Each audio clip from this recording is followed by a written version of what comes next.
Boa tarde a todos, obrigado pelo convite. Vamos dar início ao módulo de mão. Eu vou falar de fratura e pseudartrose escafoide, que é uma doença bastante comum no consultório do cirurgião da mão. Eu represento o Hospital Municipal Tatuapé, em São Paulo, e o Hospital Municipal Antônio Gigro, em Osasco. Lembrando que a idade produtiva e o suprimento vascular é peculiar, ou seja, é muito ruim, com alta incidência de pseudartrose, ou seja, o osso que tem pior consolidação. Lembrando da vascularização, ramos da artéria radial, irrigando principalmente a parte mais distal do escafoide, e a parte mais proximal é mais pobre em vascularização, com maiores complicações de fraturas nesse nível. O mecanismo de trauma clássico é a queda com o punho em extensão, que é um mecanismo de trauma também de outras lesões do punho, que podem estar associadas, ou trauma axial.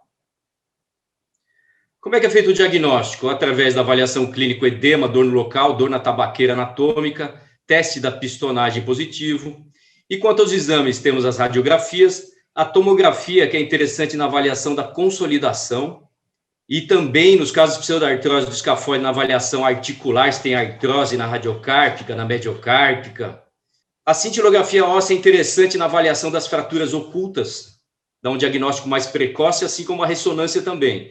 E a ressonância consegue avaliar lesões ligamentares associadas. As incidências radiológicas frente e perfil absoluto, e destaque também para o desvio narco-punho cerrado, com os dedos cerrados, que você consegue avaliar melhor uma instabilidade. Classificação de Russell é quanto traço de fratura, sendo a mais instável a vertical oblíqua. E a classificação de Herbert e Fischer vai desde A1, que é uma fratura aguda, até a não união. Lesões associadas, podemos ter outras fraturas, como fratura da extremidade distal do rádio, que é comum, associação, a síndrome escafo-capitato, que é incomum, e outras fraturas também. As lesões ligamentares, que o Dr. Carlos Rogério vai falar em seguida, e fratura patológica também pode ocorrer. Isso aqui é um cisto ósseo, que depois eu operei e fiz enxerto, mas também é fonte de fratura patológica no escafoide. E a doença de Fraser, que é bastante rara, né? Uma necrose que pega todo o escafoide como se fosse uma doença de Kimbrough no escafoide, e também pode ser causado por fratura e também dá uma fratura patológica devido à necrose. Nesse caso, eu operei e fiz um enxerto vascularizado do rádio distal. Tratamento. Claro que a fratura de escafoide também tem lugar para tratamento conservador. E algumas fraturas, dependendo do nível, dependendo do paciente, fraturas mais benignas, você pode tratar conservador. Tratamento cirúrgico envolve desde a fixação percutânea, redução aberta e osteossíntese. Em alguns casos de fratura, é incomum, mas pode precisar de enxerto ósseo. E a artroscopia também pode ser útil em algumas situações. Quais são as vantagens da fixação percutânea?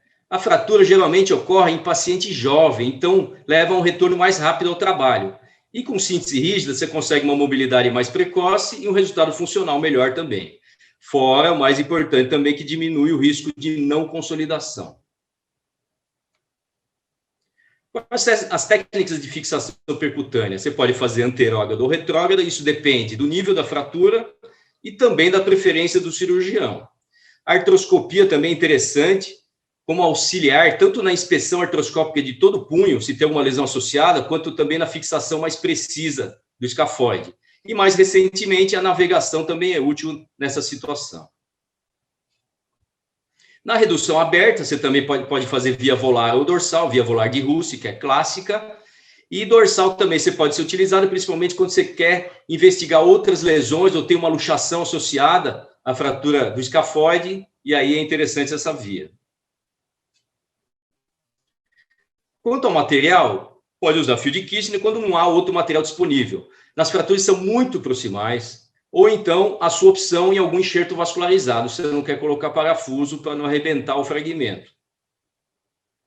Os parafusos têm vários modelos, mas lógico que tem que ser canulado, é o ideal, porque você passa o fio guia e depois você coloca o parafuso. E também foi desenvolvida uma placa que é utilizada em pseudoartrose complexa. Aqui o parafuso de Herbert e o parafuso cônico, que são os mais utilizados, o instrumental. Esse aqui é um desenho da placa. Eu já utilizei essa placa, eu achei ela muito bonita, o raio-x fica muito bonito também, mas não tive bom resultado, prefiro o parafuso. No fim das contas, tive que fazer uma artrodese dos 4 cantos, no caso. Quanto às complicações, necrose vascular do polo proximal, pseudartrose e o snack wrist, ou seja, artrose e colapso carpal que pode ocorrer devido à não consolidação desse osso, que são casos que podem ser bastante graves. Esse trabalho aqui, ele cita que o acesso dorsal é vantajoso para fraturas do polo proximal, fraturas sem desvio e pseudartrose com bom alinhamento. E o risco de dano da cartilagem articular do polo proximal pela inserção do parafuso. Mas é a via de acesso que eu prefiro quando tem uma fratura mais proximal, inclusive para fixação percutânea. E esse estudo que foi realizado em 10 cadáveres, utilizando navegação, que proporciona menor tempo de cirurgia com diminuição da radiação. Claro que tem lugar para o tratamento conservador, com essa fratura benigna, né, num nível bom de consolidação, paciente extremamente jovem, depois de 6 semanas já calo ósseo, fratura totalmente consolidada, e um resultado muito bom. E quando você pensa em cirurgia, claro que o ideal é fixar a fratura, né, senão não adianta nada, né. Fixação percutânea, levando a uma mobilidade mais precoce, a passagem do fio guia por via volar, colocação da broca e a inserção do parafuso. Esse aqui é um parafuso canulado com cabeça, a preferência na época só tinha esse. O ideal é parafuso sem cabeça. Essa aqui é uma fixação bem recente que eu fiz. É uma fratura imável. A fixação com fio, depois outro para segurar e o fio guia para colocar o parafuso. A colocação do parafuso, a imagem da escopia e o raio-x. E algumas fraturas são mais complexas, né, com perda óssea.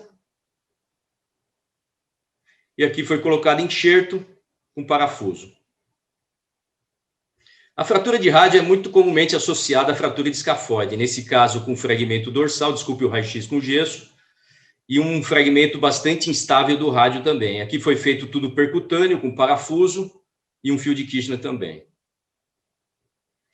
Essa outra fratura mais complexa, que foi fixada com fio de Kirchner no escafoide, que só tinha esse material, mas o ideal é síntese rígida,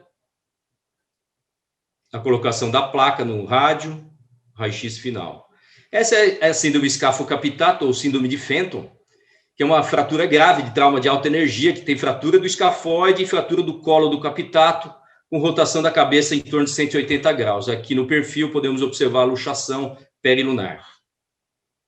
A imagem da tomo, redução aberta por via dorsal, colocação de síntese rígida tanto no capitato quanto no escafoide e reconstrução ligamentar.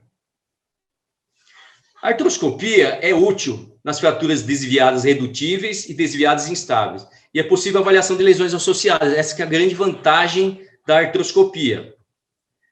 E na fixação por via dorsal, você consegue observar muito bem o ponto de inserção de entrada do fio guia. Aqui, um exemplo de um caso, foi feito por via artroscópica. A redução a gente faz com o probe, depois testa a estabilidade, depois que fixa. A retirada de fragmento de cartilagem. A fixação por via dorsal. A colocação do parafuso. E na pseudartrose pode ser com ou sem artrose. Então, você vai avaliar isso para ver que técnicas cirúrgicas que você vai fazer. Você vai investir no escafoide ou não. E a qualidade do polo proximal que a gente leva em conta também. Sem artrose, você pode fazer uma reconstrução óssea com enxerto simples, tipo Maty-Russe, mas eu prefiro uma estabilização, porque a técnica original de Maty-Russe não fixa com nada. A técnica de Fisk-Fernandes é útil nas deformidades em corcóvia. Você coloca o enxerto tipo sanduíche e fixa com parafuso. E você pode fazer um enxerto vascularizado também, do rádio, do primeiro, do segundo meta, ou microcirúrgico. E eu acho importante também a estabilização. Com artrose, você pode fazer desde uma estiloidectomia do rádio, em casos não tão graves, né, inclusive com reconstrução do escafoide, Carpectomia proximal com ou sem interposição de cápsula, ou seja, modificada em pacientes que não carregam peso, não fazem muito esforço. As artrodeses que podem ser intercarpais, como a artrodese dos 4 cantos, quando tem artrose da mediocárpica, e você resseca o escafoide também, ou artrodese radiocárpica ou artrodese do punho mesmo, em casos mais graves. E artroplastia com implante. Aqui um caso de enxerto de ilíaco, a tomografia, a via de Russe e uma incisão pequena no ilíaco, preparo do escafoide, a retirada do enxerto, eu uso enxerto também esponjoso, além dessa tampa de cortical que eu moldo e coloco depois no escafoide. Aqui já a colocação do enxerto, a fixação com o parafuso. E esse é um caso mais proximal, o paciente já veio com ressonância, com uma necrose aqui do polo proximal, fragmento bem proximal, e acabei fazendo um enxerto vascularizado dorsal. A via de acesso, a artéria, que irriga esse enxerto, preparo do osso, do escafoide, e o enxerto vascularizado dissecado. Aqui a fixação com fio de Kiss, que eu prefiro para não arrebentar o enxerto. E depois de 3 semanas, já sinais de consolidação. O enxerto microcirúrgico pode ser realizado com técnica de revascularização, com técnica microcirúrgica de anastomose, em casos mais complexos. Esse é um caso que foi feita uma carpectomia modificada com interposição de cápsula e um resultado muito bom depois de vários anos, paciente sem dor, com uma mobilidade. Esse já foi feito uma artrodese radiocarpal, porque a mediocárpica estava boa. Preparo da artrodese, a colocação desse implante que é específico para isso. O raio-x final. E uma artroplastia total de punho, também um paciente com sequela de fratura de escafoide, que queria mexer o punho de qualquer jeito, ou seja, a artrodese não seria interessante para ele, e tinha pouca demanda, não ia fazer esforço nem nada disso. A tomografia, e eu fiz essa artroplastia total de punho. Aqui o resultado do raio-x final. Depois de 3 meses pós-operatório, um resultado bastante satisfatório. Obrigado. Vou falar sobre luxação carpal, vou tentar ser o mais breve possível, mas o assunto é bastante complexo. É importante para o entendimento das lesões, das instabilidades carpais e das luxações carpais, o entendimento da estrutura ligamentar e óssea do punho. Em relação à estrutura ligamentar do punho, o mais importante em relação é entender que existem os ligamentos intrínsecos e os ligamentos extrínsecos. E o que são os ligamentos extrínsecos? São os que saem do rádio da una e vão se inserir nos ossos do carpo. Entre esses ligamentos extrínsecos, os mais importantes, eles estão na região volar, como o radioscafo captato, o semilunar piramidal e os ligamentos da fileira distal. Em relação aos ligamentos dorsais, o mais importante é o dorsal carpal, que sai perto do tubérculo de Lister e insere na região proximal do carpo. Nessa região existe um local que é denominado espaço de Poirier. O espaço de Poirier é o local onde há a maior fraqueza da região volar carpal do punho. Ela está localizada entre essas duas estruturas ligamentares em V, tanto distal como proximal. Aqui é por onde geralmente ocorre a lesão ligamentar do carpo. É importante lembrar que das estruturas dos ligamentos intrínsecos, o principal é o ligamento semiluno-piramidal, o escafo semilunar, e esse ligamento, a sua principal parte é a sua região dorsal. Então, ele é mais forte, mais importante na sua região dorsal, e uma lesão na região dorsal do ligamento escafo semilunar causa uma instabilidade importante, tá? Outra coisa importante destacar também, que não existe o ligamento entre o semilunar e o captato, tá? O carpo distal, a região distal do carpo, a segunda fileira, a fileira distal, ela é uma fileira muito mais firme pela sua própria estrutura óssea e pela sua estrutura ligamentar bastante forte e tensa. Ela age como uma unidade única, tá? Sendo muito mais estável do que a parte proximal do carpo. Aqui é importante mostrar a importância do ligamento escáfo-semilunar e do semiluno piramidal. O semilunar age como um segurança. Se ocorrer uma lesão do ligamento escáfo-semilunar, a tendência do escafoide é de flexão, além de ocorrer uma abertura entre o escafoide e o semilunar. Já caso ocorra a lesão do ligamento semiluno piramidal, a tendência do semilunar é estender. Aqui mostra basicamente isso, né? O DISE, que é o dorsal intercalade segmentar instability, né? Causada pela lesão do ligamento escáfo semilunar. O escafoide que está aqui, ele flete e o semilunar vai apontar para a dorsal. E o VISE, que é o volar intercalate segmentar instability, o que acontece? O semilunar, ele flete, tá? Enquanto o piramidal, ele estende nessa lesão. O mecanismo de trauma é um mecanismo de trauma clássico das fraturas do punho, muito parecida com a lesão do escafoide, é uma carga em hiperextensão, mais uma rotação axial intercarpal. É preciso diferenciar as lesões do grande arco e as lesões do pequeno arco. As lesões do grande arco ocorrem quando, pelo mecanismo de trauma, a força do trauma, ele passa e vai causar a fratura de, por exemplo, do escafoide, podendo acontecer até a fratura do captato e do piramidal. O mais comum da lesão do grande arco é a fratura do escafoide e a luxação perissemilunar, que vem depois. E a lesão do pequeno arco são as lesões perissemilunares. A classificação mais usada para instabilidade cárpica é a classificação de Mayo. Ela se divide em 3, em instabilidade carpal dissociativa, que acontece entre os ossos da mesma fileira. A maioria, obviamente, ocorre entre o escafoide e semilunar. A instabilidade carpal não dissociativa, que ocorre em ossos de diferentes fileiras. E a instabilidade carpal complexa, que é a mistura das duas anteriores. Extremamente importante saber, em relação à estabilidade cárpica, os estágios de Mayfield. Isso é extremamente importante para a sua prática clínica e para a sua prova de logo mais. São 4 estágios. O Mayfield fez esse estudo em cadáveres, fazendo o punho em flexão dorsal, né, em dorsiflexão, e desvio radial e supinação. O primeiro estágio de Mayfield acontece a lesão do ligamento escáfo-semilunar, que é a dissociação escáfo-semilunar, tá?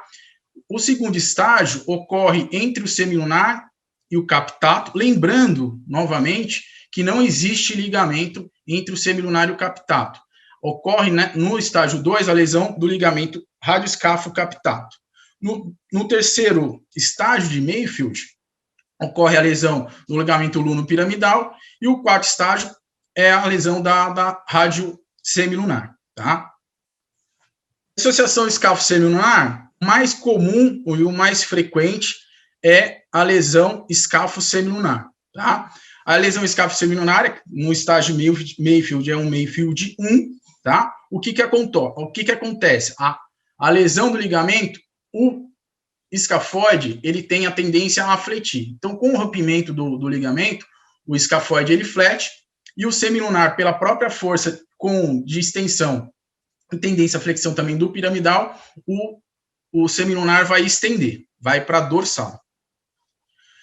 Entre os testes clínicos mais importantes da dissociação escáfo-semilunar é o teste de Watson. O teste de Watson, ele é feito colocando o polegar no tubérculo do escafoide, ele sai de desvio ulnar e leve extensão do punho para desvio radial e flexão, tá? O teste é positivo quando existe um clique e esse clique é doloroso, tá? geralmente é unilateral quando positivo. É importante fazer esse teste comparativo, tá? Porque 37% dos pacientes podem ter teste de Watson positivo, principalmente causada por frouxidão ligamentar. Então, o teste de Watson é importante fazer, não é patognomônico e deve ser sempre comparativo e bilateral. Outro teste importante, para o diagnóstico, que geralmente é quando a gente faz o diagnóstico, é o diagnóstico radiográfico, o diagnóstico radiológico, tá? Vai ocorrer uma abertura do espaço escáfo semilunar.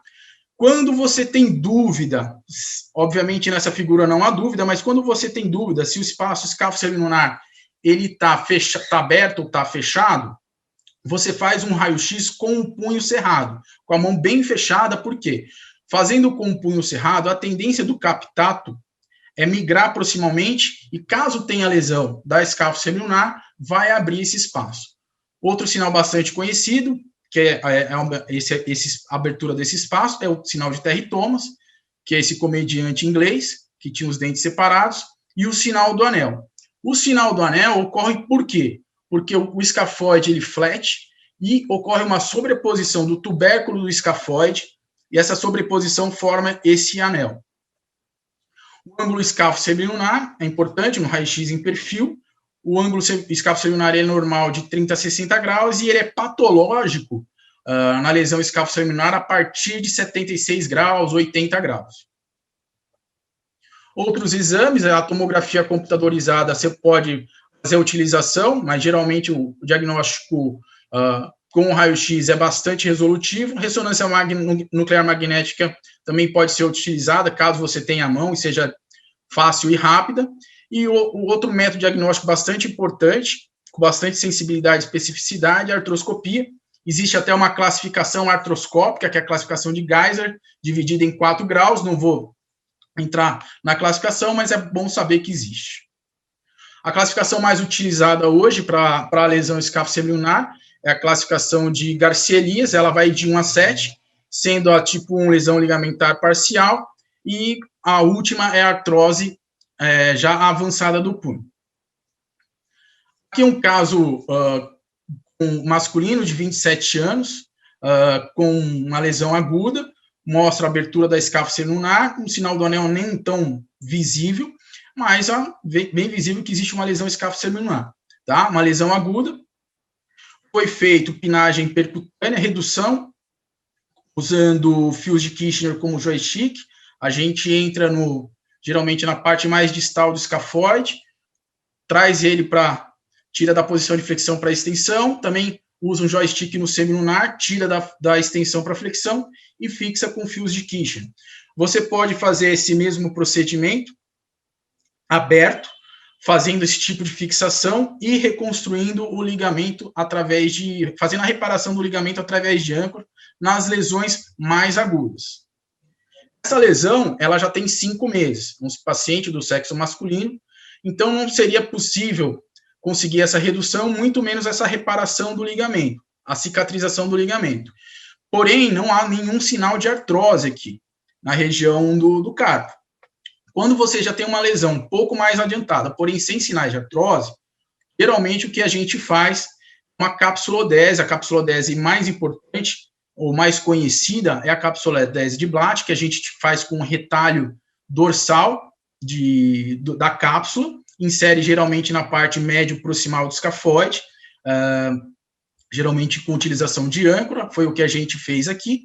E nesse caso aqui também a gente fez um outro procedimento que a gente pode fazer de maneira até separada nesses casos, pode fazer uma capsulodese e também uma artrodese temporária da escáfo semilunar. A artrodese temporária da escáfo semilunar, geralmente a gente faz essa fixação e depois retira com aproximadamente 4 meses esses parafusos, tá? O que é o SLAC? O SLAC é uma artrose avançada, né? É uma sigla que é o Scaphoid Lunate Advanced Collapse, então é um colapso avançado devido à lesão escáfo semilunar. Nesse tipo nesse grau, que é já o grau avançado de lesão, geralmente por erro diagnóstico, por um tratamento equivocado, geralmente já tem uma migração proximal do captato, uma abertura grande, artrose na mediocárpica, na radiocárpica, na radioscafoídea, enfim, já é um quadro avançado de artrose, não tem por que você nem imaginar uma reconstrução, uma reparação aí. Nesses casos, a gente parte para as cirurgias de salvação, que seriam carpectomia da fileira proximal, artrodeses parciais e muitas vezes até artrodese total do punho. Em relação às instabilidades carpais, as perissemilunares, as lesões mais comumente encontradas na prática são a luxação perissemilunar dorsal, a luxação volar do semilunar. A diferença entre uma e outra é que na luxação volar do semilunar, a cápsula localizada na radiosemilunar dorsal, ela está lesada, enquanto aqui na luxação perissemilunar dorsal, ela ainda está íntegra. E outra lesão comum não, mas dentre essas é a fratura luxação transescáfolo perissemilunar do carpo, que já é uma lesão do grande arco. Aqui são exemplos de lesão luxação perissemilunar dorsal e luxação do carpo. É o estágio 4 de Mayfield, mas dentro desse estágio 4 de Mayfield, existem outros estágios. Você veja que no primeiro raio-x, o semilunar ainda está luxado, captado, né? Uma luxação dorsal, porém o escafoide ele continua no seu lugar, o semilunar no seu lugar. Aqui você já veja que há uma rotação do semilunar e aqui o semilunar totalmente luxado, praticamente dentro do canal do carpo. Nessa primeira figura, nessa primeira foto, geralmente a gente consegue fazer por uma incisão dorsal até essa reconstrução, essa reparação, porém aqui muitas vezes a gente precisa fazer uma abordagem volar ou dupla via. Aqui é um caso, uma paciente do sexo feminino de 76 anos, com a queda de mão espalmada. O exame físico dela era dor no punho, mas uma dor leve, edema, não chamou muita atenção, uma leve, tinha limitação da mobilidade, mas limitação funcional, pouca. E esse raio-x aqui. O raio-x em PA, você não nota muita coisa, parece que está tudo ok, você pode até notar uma risartrose. Mas, porém, no raio-x em perfil, você vê a lesão importante aqui, né? Aqui, o semilunar totalmente luxado, captado, totalmente desencaixado do semilunar. É importante lembrar, como parâmetro dessas lesões, os arcos de Guilula, que estão 3 arcos desenhados tangencialmente à superfície proximal, a articulação proximal radiocarpal, e a mediocarpal, as duas outras linhas, os outros 2 arcos de Guilula. Quando há uma alteração, uma quebra, você tem sempre que suspeitar de uma lesão na região do carpo, na região perissemilunar. Aqui mostra, nessa mesma fratura, nessa mesma lesão, luxação perissemilunar dorsal, luxação do semilunar, a quebra dos arcos de Guilula, o semilunar totalmente luxado.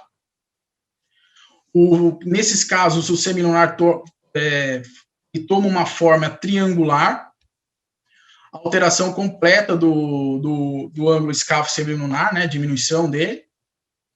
A gente fez a redução aberta e fixação com fios e aproveitamos, nesse caso, e fizemos também um retalho de cápsula dorsal, fizemos uma capsulodese de Blatt nesse mesmo caso. A fratura luxação escáfo perissemilunar é outro tipo de instabilidade perissemilunar, só que é uma instabilidade perissemilunar do grande arco, né? Ocorre uma fratura do escafoide, depois essa força ela vai ser transmitida através entre o captátil semilunar e piramidal, e entre o rádio e o semilunar. É muito importante, nesses casos, para quem está no pronto-socorro, fazer a redução, seja da luxação perissemilunar dorsal, seja da luxação, ou da fratura luxação transescáfo perissemilunar. A manobra é a manobra de Tavernier, né? Ela é feita, no primeiro momento, com o punho em hiperextensão e tração, e no segundo momento você vai fletir e, ao mesmo tempo, empurrar com o seu polegar o semilunar, tá? É muito importante, muitas vezes você pode estar no pronto-socorro sem condições de levar para um centro cirúrgico, você vai salvar esse paciente de uma sequela você já conseguir fazer essa redução. E, posteriormente, obviamente, caso você tenha material e tenha capacidade, condições técnicas, você faz a fixação do escafoide e a fixação entre os ossos do carpo. Tá? Geralmente, o escafoide, o mais indicado é a fixação com parafuso cônico de Herbert, tá? Uma estabilidade absoluta. E a fixação dos ossos do carpo geralmente faz com fio de Kirchner. Tempo mais ou menos de imobilização é de 8 semanas. O Marcelo falou também sobre a síndrome de Fenton, que é também a síndrome escafo-captato. É uma variação da fratura do grande arco, caracterizada pela fratura do escafoide, acompanhada da fratura e rotação do captato. Aqui é um mecanismo de trauma, uma lesão por hiperextensão, quebra do captato, a sua parte proximal, ela roda, quando volta a parte distal, faz esse capotamento de 180 graus aqui, que mostra na figura. Lembrar que existem outros tipos, de luxação perissemilunar, de lesões instabilidades da região do perissemilunar, tá? As mais comuns foi o que eu falei, porém existem outros padrões, outros modelos, por exemplo, essa aqui teve uma fratura do estiloide, com a luxação do escafoide e luxação do semilunar também. A gente fez uma fixação com parafuso e fios. Muito obrigado e boa prova para os senhores. Agradecer o convite, aproveitar a oportunidade, convidar todos para vocês, para o Congresso Brasileiro de Cirurgia da Mão, que mudou a data de agosto para dezembro, e a gente espera em dezembro estarmos todos passíveis de nos confraternizar pessoalmente. Bom, eu vou falar da enfermidade do Dupuytren. A enfermidade do Dupuytren tem alguns sinônimos: contratura de Dupuytren, contratura da aponeurose palmar, doença de Dupuytren. Então, isso pode acontecer de alguém perguntar para vocês, cair na prova. E, por definição, o que é a enfermidade do Dupuytren? É a contratura da aponeurose palmar, né, e seus prolongamentos para os dedos. Outros sítios que pode acontecer essa contratura é a aponeurose plantar, conhecida como doença de Lederose, ou até na região do pênis, conhecida como doença de Peyronie. Então, não é infrequente os nossos pacientes terem comprometimentos múltiplos. Quanto à etiologia, ela é desconhecida. A gente sabe que existe um fator hereditário importante, autossômico dominante. Então, aqui é a mão de uma mãe, aqui a mão do filho, né, já mostrando algum grau inicial de Dupuytren. Bom, a gente sabe também que existe relação com traumas e trabalhos manuais, relacionado com insuficiência vascular e tabagismo, com a epilepsia ou com o uso de medicamentos antiepiléticos e o alcoolismo, tá? Mas também o Dupuytren tem sido ligado a neurosífilis, tuberculose pulmonar e a infecção pelo vírus da AIDS.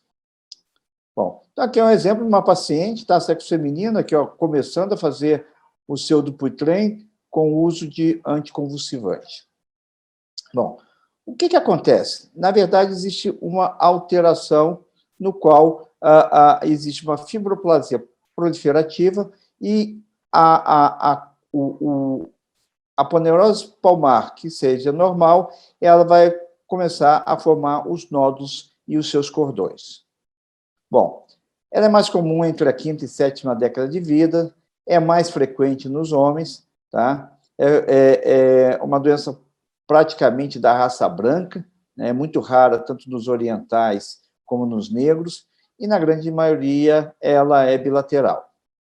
Bom, como é que inicia, né, o Dupuytren? Como é que é a evolução clínica do Dupuytren? Então, em geral, existe uma pequena início de um pequeno nódulo, tá? Esse nódulo vai progredindo, tá? Sempre em relação a um dos dedos da mão.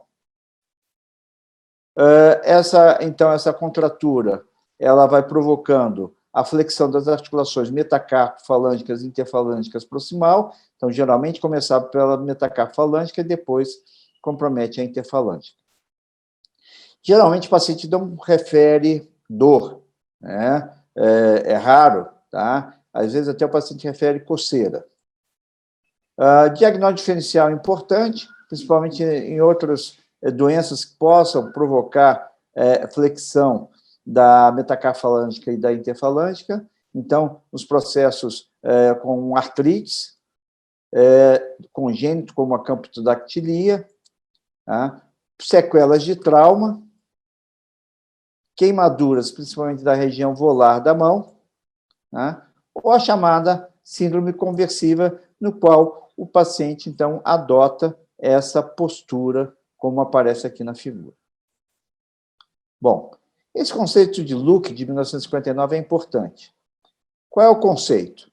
Quando o tecido é normal, o histopatológico dele é normal, a gente chama de bandas. Então, a aponeurose palmar tem diversas bandas, tá? E quando ocorre uma contratura, essas bandas passam a ser chamadas de cordas, tá? Devido ao aspecto visual e cirúrgico. Bom, a fáscia palmar, que a gente está vendo aqui, numa espécie hematômica, ela é composta de vários septos profundos, tá? E que essa contração desses septos é que também vai provocando a contratura e a deformidade. Bom, vamos estudar então um pouquinho como é que é a anatomia da aponeurose palmar. Então, a gente tem essa fáscia palmar aqui na região da palma, chamadas bandas pré-tendinosas. Tá? Essas bandas pré-tendinosas, na doença, viram cordas pré-tendinosas, tá? E são elas que levam à contratura. A contratura leva à flexão da articulação metacarfalângica, como mostrado aqui. Então, vocês podem ver que aqui a gente tem uma flexão da metacarfalângica, mas não tem comprometimento nenhum da interfalângica. Em seguida, mais distal, na região próxima às comissuras dos dedos, nós vamos ter o chamado ligamento natatório. Tá? Esse ligamento natatório, então, quando ele é comprometido, ele passa a se chamar corda natatória, e ele é responsável pela diminuição, tá, da amplitude de movimento e da abertura do espaço interdigital. Isso a gente consegue observar melhor quando existe o comprometimento da primeira comissura, quando a corda está presente aqui na primeira comissura. A contratura, né, provocada pela corda natatória, ela já contribui para a flexão da articulação interfalângica. Então, a gente pode observar que, nesse caso, existe já a flexão da metacarfalângica e da interfalângica proximal. Bom, como é que é essa anatomia na região dos dedos? Né? Então, nós temos 3 cordas que podem se formar, né? A corda lateral, que essa vem pela borda do dedo, né? Desculpe, a corda espiral, então ela cruza de um lado para o outro do dedo. A corda lateral, que é essa corda aqui que vai o tempo todo pela borda lateral do dedo, e a gente tem essa corda central. Por que é importante saber conhecer essas cordas? Principalmente por causa da processo cirúrgico que a gente vai efetuar. Então, a gente vendo aqui, em geral, o que acontece? O feixe vasculo nervoso ele está lateral ao dedo. Quando você tem o Dupuytren, essa corda espiral, ela medializa o feixe vasculo nervoso.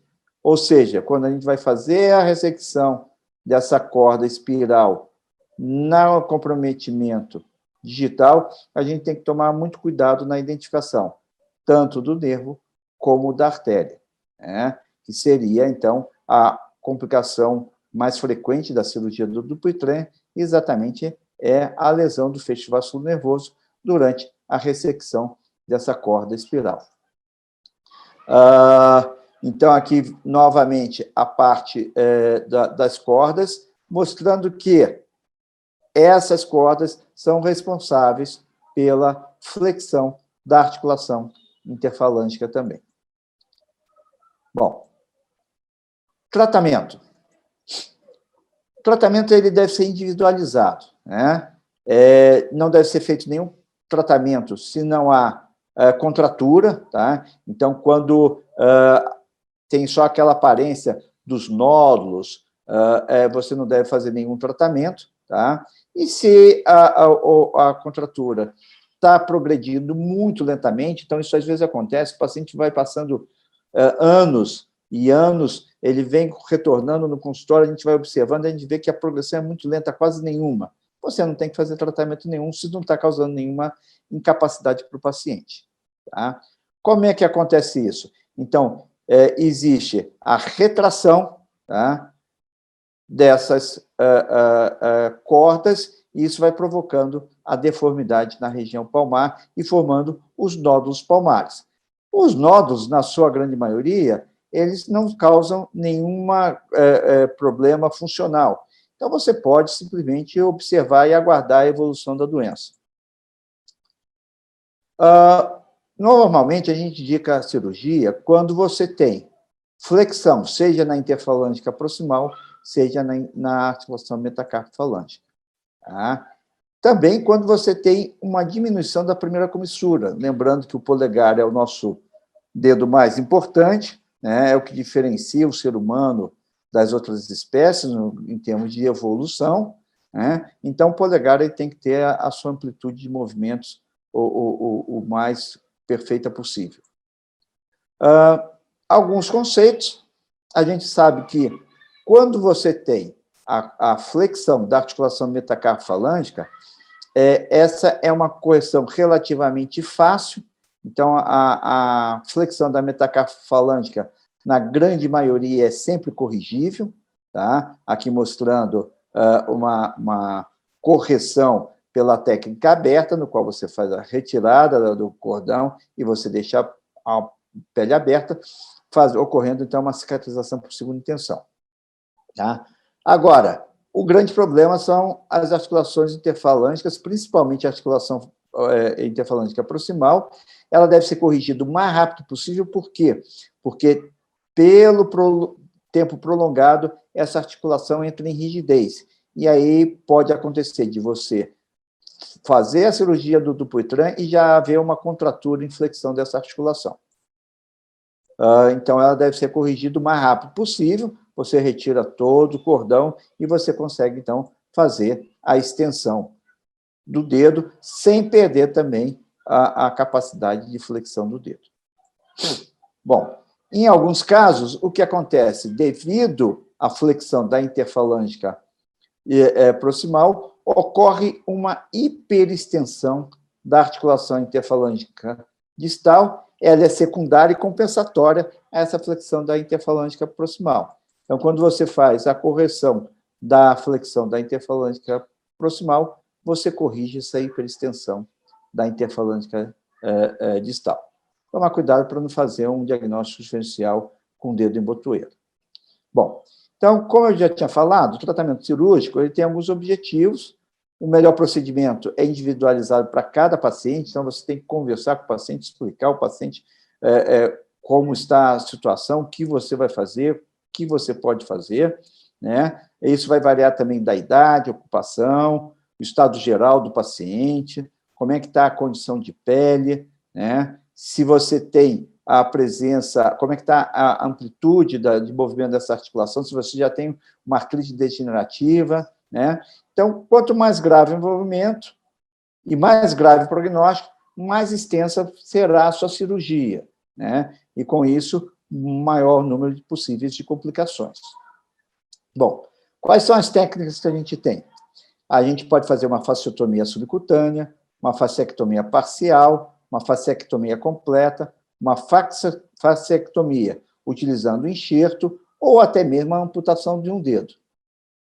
Bom, a fasciotomia é aquela que a gente faz com uma incisão subcutânea, né? Você corta somente a corda longitudinal e essa cirurgia deve ser feita somente na palma, porque se você fizer isso no dedo, você tem grandes riscos de você criar ou fazer uma secção do nervo digital, do feixe vascular nervoso, e você ter uma consequência do seu tratamento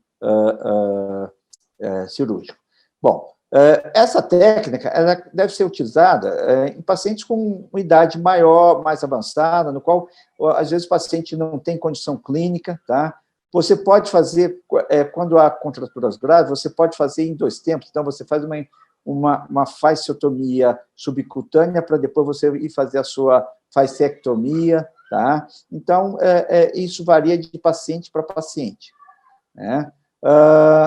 Existem trabalhos mostrando o uso do tamoxifeno como adjuvante no tratamento para minimizar a cirurgia de Dupuytren. A fasciotomia mais utilizada atualmente é aquela realizada com a agulha hipodérmica. Tá?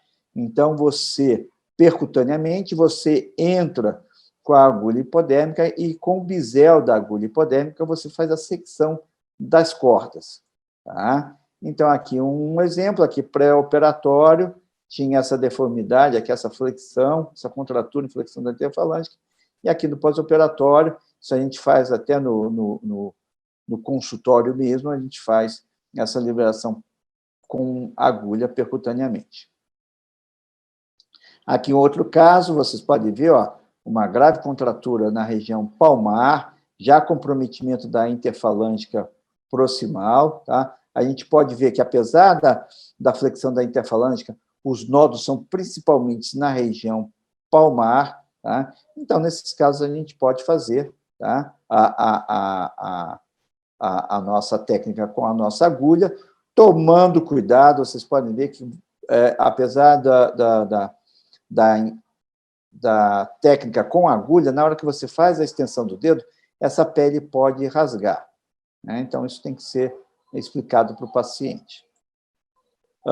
Então, aqui, um pós-operatório com aquele caso, tá? Vocês vendo a melhora significativa da deformidade e a boa função. Uma coisa que não tem no Brasil, mas vocês podem ler, é a respeito da injeção de colagenase, né? No cordão, né? Então, a colagenase do Clostridium, você injeta no cordão e depois você estoura. A gente não tem essa experiência aqui no Brasil, mas com curiosidade. Alguns trabalhos comparam a fasciotomia com agulha e com injeção de colagenase, e o que tem se mostrado é que a colagenase é muito cara e não tem resultados melhores do que a fasciotomia percutânea com agulha. Bom, a segunda técnica cirúrgica mais utilizada, então, é a fasciectomia regional, é quando você tira só a face da região que está doente. Tá? É uma cirurgia menor, com uma recuperação mais rápida. Tá? A desvantagem é que você pode precisar fazer outras cirurgias posteriores, né? As incisões cirúrgicas vão depender do acometimento, né? Como eu mostrei anteriormente, você pode fazer, quando você só tem comprometimento na região palmar, você pode fazer a técnica aberta, tá? Então, você retira o cordão, vai faltar pele, e você deixa para cicatrização por segunda intenção. Aqui um caso acometendo o quinto dedo, né? Então, retirado, feita a cirurgia e a correção.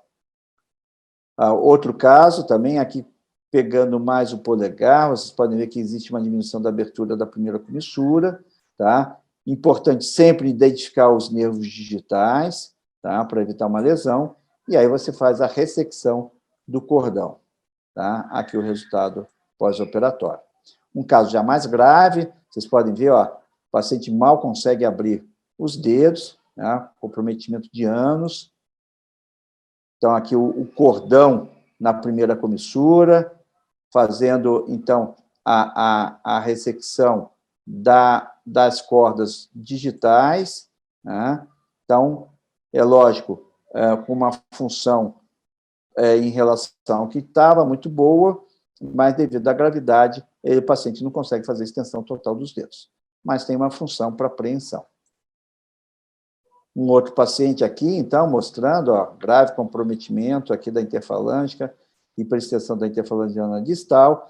A gente deve começar sempre com a liberação de proximal para distal, até para você identificar o feixe vascular nervoso, é mais fácil, e você vai dissecando, vai tirando o cordão, com cuidado para não fazer uma lesão do nervo digital nem da artéria. Tá? Bom, terceira técnica é a fasciectomia radical. Essa a gente faz quase nunca, né? Porque seria a retirada de toda a aponeurose, seria uma cirurgia muito grande, com potenciais complicações, tá? E mesmo você tirando a face totalmente, não impede a recidiva. Bom, a amputação raramente é necessária, mas às vezes você pega pacientes que têm anos e anos com uma deformidade grave, geralmente do quinto dedo, tá? Então, faz parte do arsenal cirúrgico você fazer a amputação do dedo. Os cuidados pós-operatórios da cirurgia, então, a gente deve imobilizar depois da cirurgia, faz uma compressão, tá? Porque uma das complicações mais frequentes é o hematoma, tá? Esse paciente deve manter a mão elevada por 2, 3 dias, tá? A gente deve reavaliar essa ferida alguns dias depois, 2, 3 dias depois, tá? E, a longo prazo, utilização de órtese e fisioterapia para tentar evitar a recidiva, tá? Então, aqui, como complicações, a pior é a recidiva, mas a gente pode ter também, mais como complicação da doença do que propriamente da cirurgia, a rigidez articular, tá? Distrofia simpática reflexa, ou a chamada dor complexa regional, também descrita principalmente nas mulheres, tá? Além de edema da mão, hematoma, pode ocorrer necrose de pele, né? E o mais temido, realmente, é a lesão do feixe vascular nervoso. Então, de Dupuytren, gente, era isso. Eu queria agradecer aí a atenção. Vamos passar para o próximo. Então, vamos lá. Fiz artrose do polegar, que é a osteoartrose da articulação trapézio metacarpiana. Então, como eu falei já na aula anterior, o polegar é o dedo mais importante, né? Devido à posição de oposição aos outros dedos, é isso que nos permite a pinça, né? Então, a gente precisa ter realmente um polegar bastante funcional para a nossa função da nossa mão. Bom, a articulação trapézio metacarpiana é uma articulação chamada insela. Por quê? Porque você pode ter movimentos em 2 sentidos, no volar para dorsal, como no radial para unar.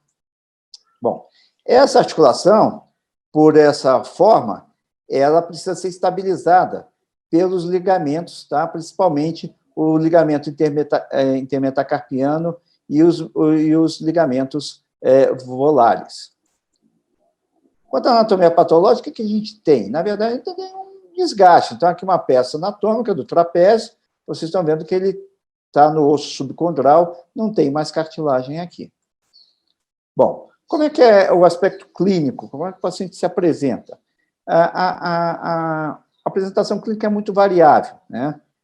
Tanto em idade, a gente pode ter pacientes a partir dos 35, 40 anos já com queixas, tá? E pode chegar até os pacientes com mais idade, 80, 90 anos.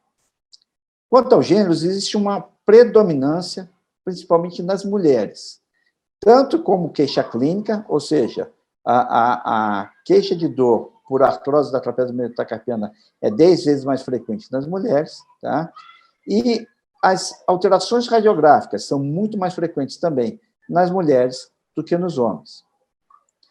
Existe um forte fator hereditário, né? Então, geralmente, essas pacientes, quando chegam no consultório, você pergunta se a mãe tinha ou se alguma irmã tem, e elas confirmam isso. Isso também acontece se o paciente, além de ter artrose na trapézio metacarpiana, ela também tem artrose nas articulações interfalângicas distais, formando os nódulos de Everden. Bom, a clínica, apesar de ser variada, a queixa geralmente é de dor, principalmente as atividades de preensão, quando o paciente vai torcer alguma coisa, quando vai pegar um objeto pesado, tá? Principalmente o movimento de pinça. Tá? Alguns pacientes referem limitação de movimento e alguns diminuição da dor. O que é mais interessante é que não há uma correlação direta entre o quadro clínico e o quadro radiográfico. Muitas vezes o paciente chega com pouca dor quando você faz o raio-x, aí existe uma degeneração muito grande da articulação, e às vezes é o contrário, o paciente tem muita dor e você faz o raio-x e quase que não tem alteração no raio-x. Importante que a grande maioria desses pacientes, eles melhoram com o tratamento conservador. Tá? Então, como é que a gente pode examinar o nosso paciente? Então, o teste da compressão, ou da moagem, grind test, o que é? É você comprimir, né, o polegar, fazer uma compressão, tá, de modo que aumente a pressão nessa articulação, e aí o paciente vai referir dor. Alguns pacientes, principalmente os pacientes com uma evolução mais avançada, a gente pode observar esse aumento de volume, que é essa gibosidade aqui na base do primeiro metacarpiano, tá? Isso é exatamente por uma instabilidade, uma luxação, às vezes, dessa articulação, e existe uma perda de movimentação, e essa perda de movimentação vai ser compensada por um aumento, por uma hiperextensão na articulação interfalângica. Na articulação metacarfalângica. Tá?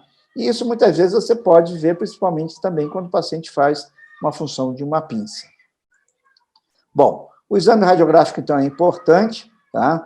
Essas incidências são importantes por quê? Porque a gente deve, na radiografia, poder avaliar não só a articulação entre o trapézio e o primeiro metacarpo, mas também a articulação entre o trapézio, o escafóide, o trapezoide e também com o segundo metacarpiano. Tá?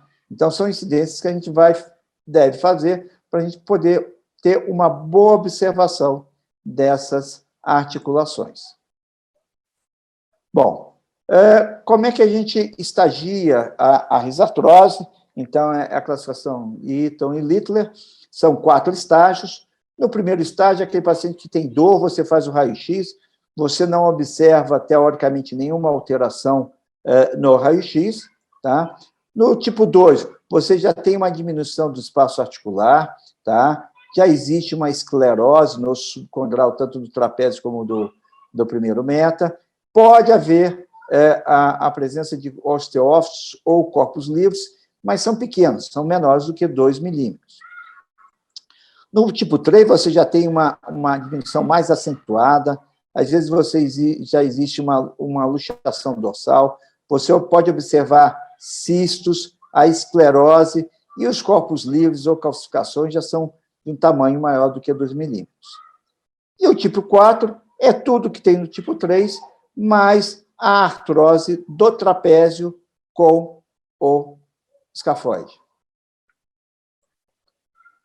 E, muitas vezes, você tem o que acontece nessa paciente. Essa paciente que tem dor nas 2 mãos, e você pode ver que ela apresenta graus distintos nas 2 mãos.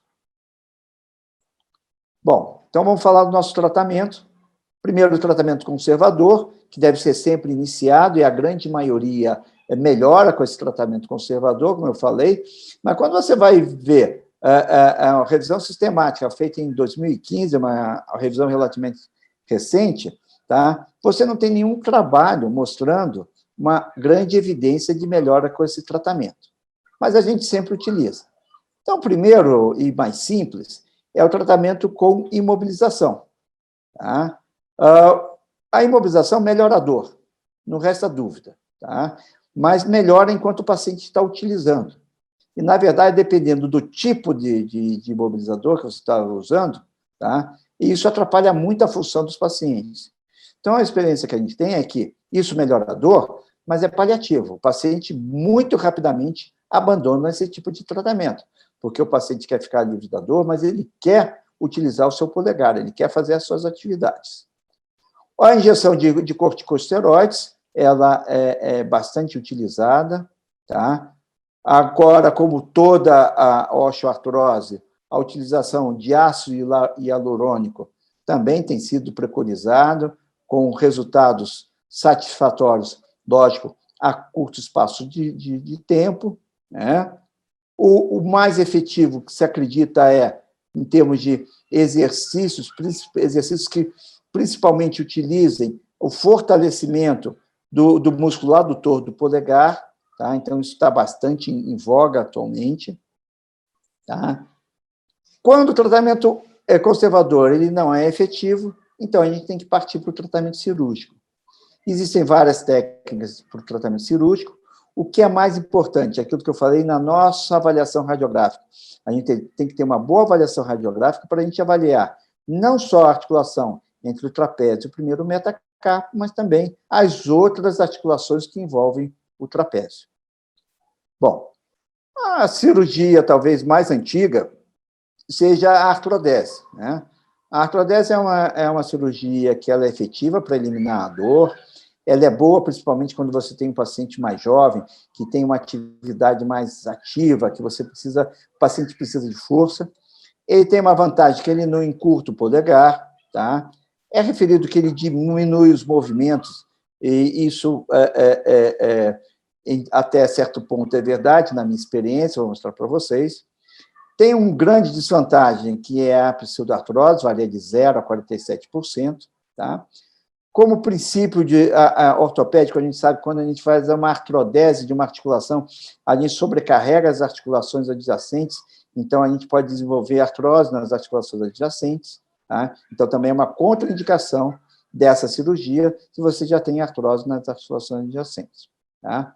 Por diminuição do movimento, existe uma hiperextensão compensatória da articulação metacarpo-falângica e também, como desvantagem, um pós-operatório com uma imobilização prolongada. Bom, como é que a gente pode fazer e quando a gente indica artrodese? Então, como eu falei, geralmente nos pacientes mais jovens, tá? Sequelas de trauma ou pacientes jovens que têm artrose primária, né? A gente pode fazer com placa e parafusos, tá? Então, aqui é essa paciente, uma sequela de trauma, tá? Vocês podem ver que ela tem uma diminuição um pouco da flexão em relação ao quinto dedo, tá? Mas eu digo sempre que o sucesso da sua artrodese vai depender do grau de movimento que você tem na articulação metacarpo-falângica, tá? Eu, por exemplo, tenho pouco movimento na articulação metacarpo-falângica, então isso vai me limitar bastante. Mas tem pessoas que têm 90 graus nessa articulação. Então, uma artrodese trapézio metacarpiana numa paciente com essa movimentação, essa amplitude de movimento, não vai trazer grandes problemas. Uma boa técnica é a banda de tensão, tá? Em pacientes mais idosos, com pouca demanda, tá? Então, o fio de Kirchner ainda pode ser utilizado, tá? Às vezes a gente ouve, não, eu não tenho material e tal. O fio de Kirchner você pode fazer artrodese trapézio metacarpiana, paciente idoso, você pode ver aqui, a paciente é idosa, ó, pós-operatório recente, está com fio para fora, você tira, faz o curativo, ela pode mexer já alguma coisa, tá? Então, não é uma má técnica, não. Particularmente, eu gosto muito da técnica com os agrafes com 90 graus em relação um ao outro, tá? E vocês podem ver aqui uma boa movimentação. Vocês veem aqui, ó, a paciente, ó, articulação mais frouxa, consegue uma boa amplitude de movimento. Bom, outra técnica seria a ressecção parcial do trapézio. Essa ressecção parcial do trapézio ela pode ser feita de um modo por via aberta ou por via artroscópica, tá? Então, a gente dá preferência para essa ressecção parcial nos estágios 2 e 3 de Eaton. Então, a gente precisa colocar o paciente em tração, né? A gente sabe os portais 1R e 1U para você fazer a introdução do seu shaver e da sua ótica, né? Então, aqui uma paciente com uma certa instabilidade e uma pequena calcificação, né? Então, com debridamento, tá? Artroscópico, então a gente encontra uma sinovite, vocês podem ver aqui essa região vermelha, muitas vezes a gente tem osteófitos e corpos livres intraarticulares.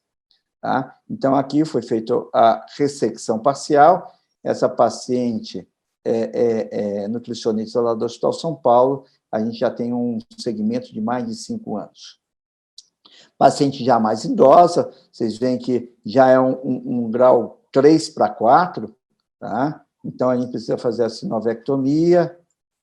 Aqui a gente pode observar, ó, a retirada de corpo livre intraarticular, ó, ok?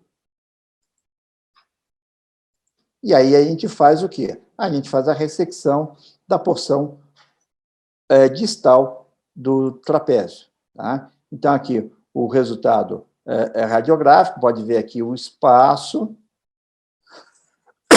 desculpe, e aqui o resultado com 3 meses, uma boa evolução, uma boa função. Outra técnica cirúrgica, então, é a ressecção total do trapézio, tá? Então, geralmente, a ressecção total a gente utiliza nos estágios 3 e 4, onde os trapézios geralmente já estão mais destruídos. Então, desde 1949, esse autor, o Gervais, ele faz exatamente isso, a simples ressecção do trapézio. Esse caso é cortesia do Dr. Luiz Carlos Angelini, tá? Mas lá no grupo também, o Dr. Falop, o Dr. João Batista, gostam também dessa técnica. Então, você faz a ressecção.